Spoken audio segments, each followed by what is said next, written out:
حسد نہ کیا کریں، حاسد اپنے رب کا مقابلہ کر رہا ہوتا ہے۔ حسد کرنے والے کو کبھی منزل نہیں ملتی۔ حسد کرنے والا ساری زندگی کامیاب نہیں ہو سکتا۔ حسد کرنے والا کبھی بھی خوش نہیں ہو سکتا۔ حسد کرنے والا اپنی دنیا آخرت برباد کر رہا ہوتا ہے۔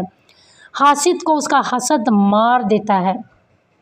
کسی دانا کا قول ہے کہ حاسد 5 طرح سے اپنے رب کا مقابلہ کر رہا ہوتا ہے۔ بھلا ہم اپنے رب کا مقابلہ کر سکتے ہیں؟ ہرگز نہیں۔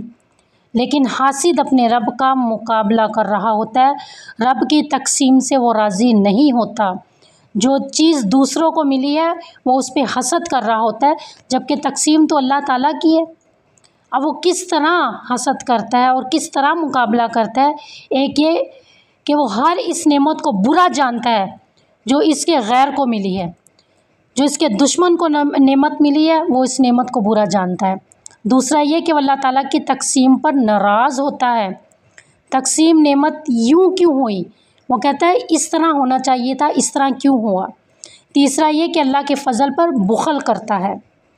چوتھا یہ کہ وہ اللہ کے ولی کی رسوائی اور اس نعمت کے چھن جانے کی تمنا کرتا ہے کہ میرا جو سامنے والا ہے یا دشمن ہے اس سے یہ نعمت چھن جائے اور کسی طرح اس کی رسوائی ہو جائے۔ وہ تمنا کرتا ہے کہ کسی طرح میرا دشمن کسی بھی طرح وہ ذلیل ہو جائے اور اس کی نعمت مجھے مل جائے۔ پانچواں یہ کہ وہ اپنے دشمن یعنی شیطان ملعون کی مدد کرتا ہے۔